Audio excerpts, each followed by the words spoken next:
Start.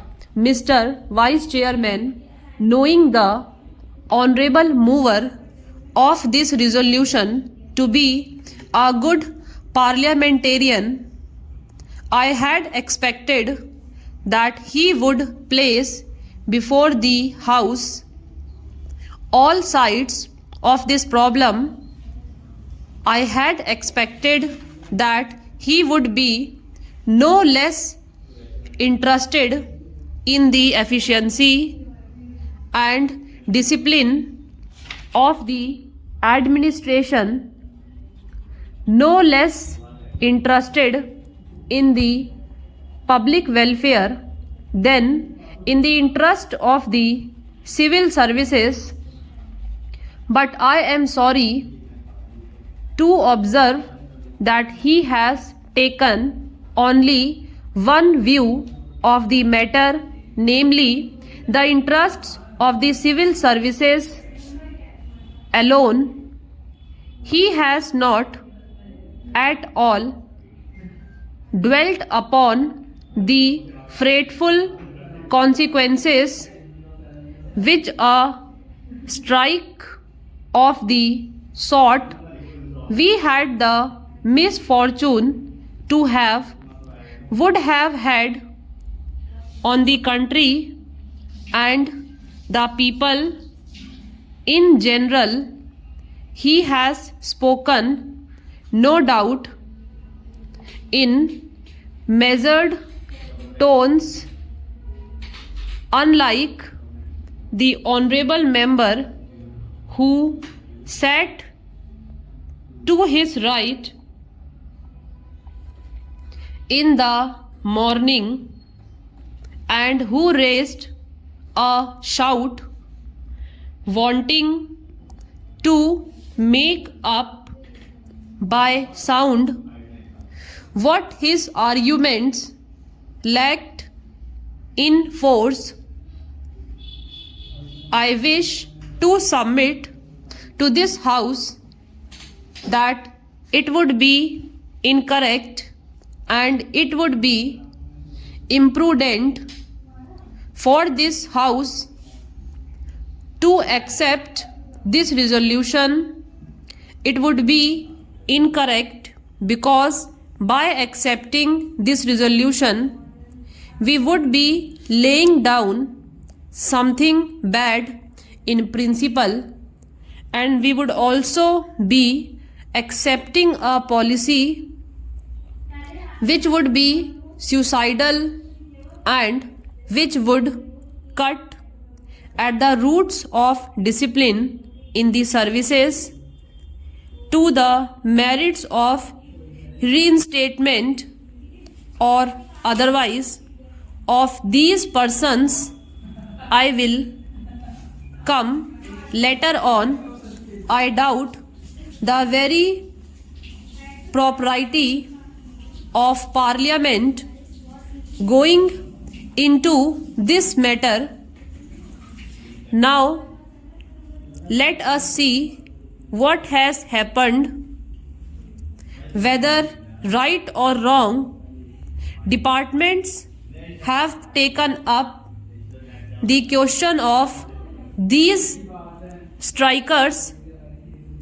Those who took part in this strike, those who indulge in disobeying the ordinance, several cases of sabotage and intimidation, including criminal ones, have been gone into, and the authorities have taken some decision.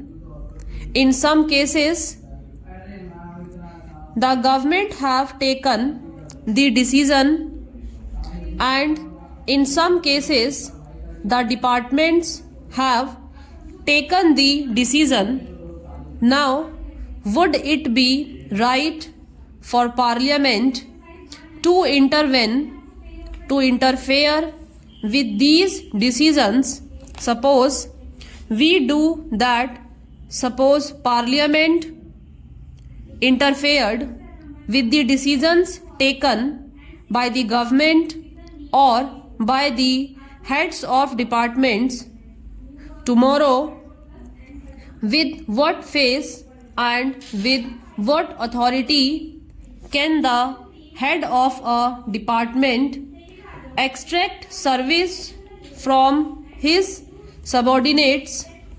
This is the question which the Honorable, the mover, must see, and also the other honorable members who have spoken in support of this resolution.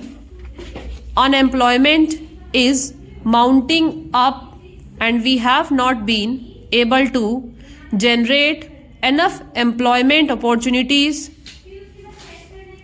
to provide even for those people who are entering the labor market today, perhaps to the extent envisaged during the third plan. The point that I want to make is that it is not quite justifiable to take only one aspect of the third plan period, namely the exigencies of capital mobilization, out of the context of the general economic situation in the country. When we are therefore making this huge tax effort, we will have to apply our mind with equal seriousness, if not more, to see that the income generation in the community is as great as is envisaged, so that the savings and investments could be effected without disturbing unnecessarily the consumption pattern in the community. Whenever there is any tax on corporations, this cry is raised, and this cry is always believed by what the industrialists themselves have claimed to be the sensitive barometer to find out the climate for capital formation. I mean, the stock exchanges. This time the stock exchanges have reacted quite favorably to the budget proposals as a whole, which clearly shows that whatever else may be the merit of the present budget proposals, it is certainly non-anti-capital. Last year also, the stock markets boomed up after the taxation proposals were announced. This time, though they were a little hesitant at first, ultimately I think they have realized that there is nothing wrong with the taxation proposals, and they are now merely mounting up.